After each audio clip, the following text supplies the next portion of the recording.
Hello, you're joining me here today. It's Chaplin73. I'm about to interview an artist who I've known for a long time. I've followed for a while.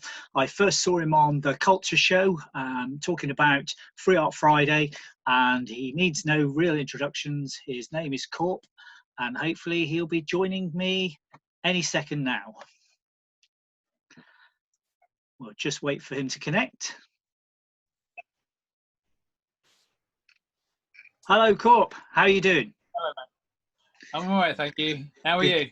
I'm very well, thank you. Very well. Thanks for joining me here this evening. I've got a few questions for you. I hope you don't mind me taking up your time. And No, not. I know you're a really busy man during the lockdown, and you've been up to loads of good stuff. I've been seeing it all online and enjoying it all. Awesome. So if you don't mind, I'll just jump in on the questions. So yeah, how long ago did you start painting as Korp, and why the name Korp? Okay, so I think I've been painting for ever since I was like 9-10 years old. That's when it first kind of came about. But it wasn't until I got into my late 30s and I thought, okay, I've really messed up the last 10 years. Not messed up because I had a family and that was all great and I had kids and stuff like that. It's a fantastic time. But I kind of neglected the art side of it. So when I got to my 30s, I was like, really going to put some effort into this now, and I didn't know what kind of artist I was going to be back then. So I tried absolutely everything. I was doing watercolors, oil paints, absolutely everything. And I kind of, after a while, I just landed on this kind of more illustrative style. This Posca markers and stencils and spray paint that kind of naturally spoke to me. So it was probably in my 30s. So we're looking at about 13 years ago that I first started putting effort into being an artist. Probably about 7 years ago that I became a bit better known. That was when, I got the name Korp and just kind of went with it from like I say, like 7 years ago. Now, so the name Korp came from, so I used to work for a company. So I got my graffiti t-shirt on, but obviously that's a logo for another company. And I used to work for that company quite a few years ago. And I got to a point where I did something. I was a manager level. I did something that got me onto a final level warning, final written warning. So next bad thing I did, I was out. I was going to lose my job. So from that point onwards, I became so by the book. Everything I did was by the book, and people started nicknaming me Corporate Kane because I was working in this corporation, and I was doing everything corporately, and it's just kind of stuck from then. I love the idea of just taking that kind of bad situation for me of nearly losing my livelihood and all that kind of stuff, and turning it into something that was actually a bit of a new dawn for me. And the name Corporate has kind of stuck from that, and people just kind of shortened it to Korp, and I like the kind of 4 digits of Korp. It works really well for me. Brilliant. I had heard the Corporate Kane bit before, but I didn't know exactly where it come from. So that's great for clearing that up for me. I believe you started as a stencil artist. I've seen some of your earlier stencil work. What inspired you to come up with the Korp worm? Why the transfer from stencils to the freehand stuff that you do now that you're really well known for? Yeah, so I think the reason I first got into stencil art was when, back in the day when I was first kind of trying my hand at everything, I saw a video of Logan Hicks cutting a stencil, and actually he was spraying the Type A Alley stencil. It's a time lapse. It's still available on YouTube. It's a fantastic video, and it just captivated me. And I watched a couple more of his videos, and one of his others was him just spending hours and hours. You can see a clock in the background. It's a time lapse again. You can see this clock in the background spinning and spinning and spinning while he was just sat at a desk, painstakingly cutting out this stencil. And I thought, actually, that's the kind of level of detail I like, that kind of minute, cutting out little tiny bits that mean nothing but are important in the artwork.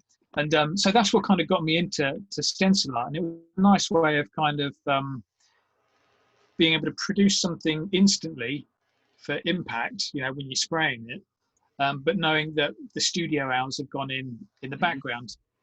Now, the issue obviously, you probably know with stencil art, is that it's so time consuming. To produce anything of any quality, you do need to spend a couple of hours cutting it. And some of the ones I was doing, I was going for like this photo real style of stencil art. So it's like 6 or 7 layers all built on top of each other, and each layer was taking a couple of hours to cut.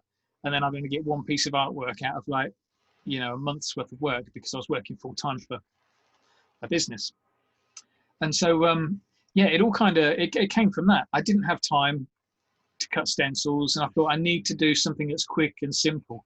And slowly I developed this little character. It started out as being the outline of my hand. I wanted to demonstrate that my right hand had come alive, and I could draw with my right hand. I didn't really understand why I could draw with my right hand and other people couldn't do it. So it felt like it was a separate entity to me. So I drew round in a sketchbook. I drew around my fingers and just drew little faces on the fingers as a way of kind of saying, okay, you're your own thing. You're your own being. I don't understand it, but I'm happy to work with it. So it came from there, and it was in this sketchbook that's over in Boston in America at the moment.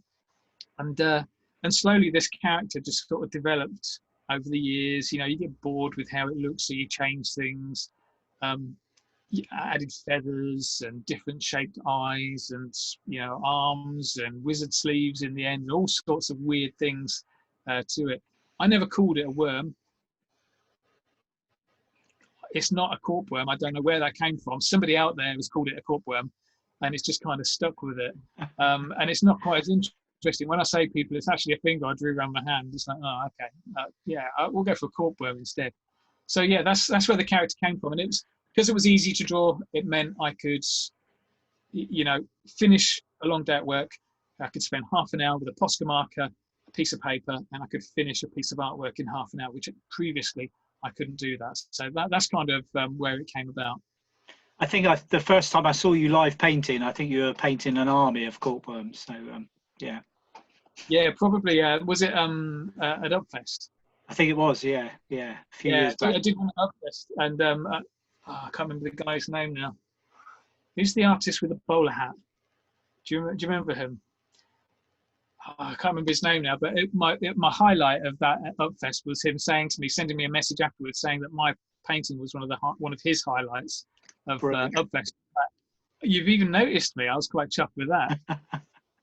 Brilliant. So the army of corp worms it is then. And obviously you've made the leap from, you were saying earlier that you had this corporate job. You've made the leap now to full-time doing art.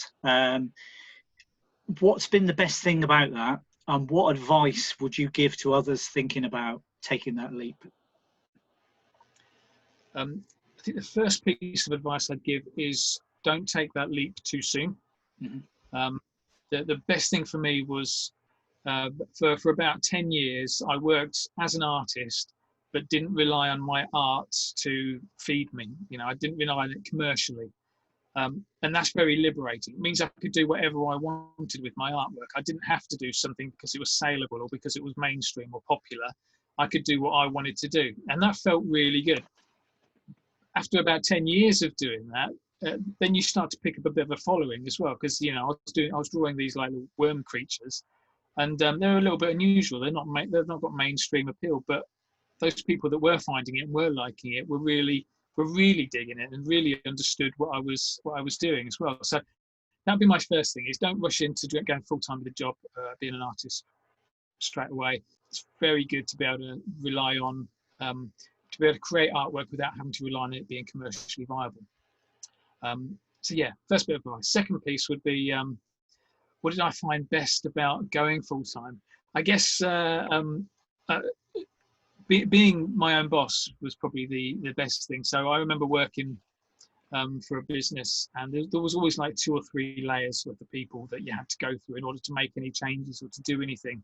And that didn't really suit me. I'm the kind of person that I have an idea, I want to make it happen straight away. And so working for myself, I can do that. So like things with the Korp Academy, I made a decision. I remember sitting in the studio one morning at the beginning of lockdown thinking, right, I'm going to cancel all my studio workshops and I'm going to set up online. And I'm thinking, if I was working for a business, this is the kind of decision-making process that would have had to go to a board meeting and all that kind of stuff. But I didn't. I just did it there instantly, just like that. And that's the kind of agility I like, and to be able to move that quickly with the times. And it's paid dividends. It's really helped out because now I'm ahead of the curve when it comes to the online workshops. Yeah, that's my favourite bit, is just being my own boss, being able to make my own decisions. And I imagine the contrast from your corporate job that you used to have to how you are now, the quality of life, I would imagine, is very different. Yeah, it certainly is. Yeah. So, for instance, previously my studio was over in Peterborough. So I live in Stamford, my studio was over in Peterborough. So I was spending a lot of time kind of travelling. It's only about a half-hour drive, but it was a decent amount of time travelling and being out of the house. Whereas now I'm at home all the time. I've set up this studio at home, and it's just great to be able to go in. Summer holidays now, it's great to be able to go in, spend a bit of time with my daughter, spend a bit of time with the boys as well. And yeah, from that point of view, quality of life is fantastic.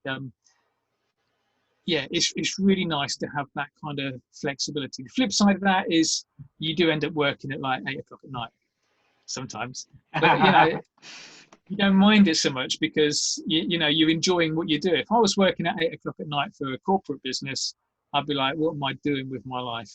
Why am I bothering? Whereas I know that I can work at 8 o'clock at night now, and I know that tomorrow at 2 o'clock I can knock off if I need to. Yeah. Well, thank you very much for answering those questions. It's been great. Thanks for giving me a bit of your time at 8 o'clock in the evening. And I will hopefully catch up with you soon at some paint event when they start running again. Yeah, I will catch up with you soon. Thank you very much, Korp. Much appreciated. No worries. Thanks a lot. Take care, mate. Cheers. Cheers.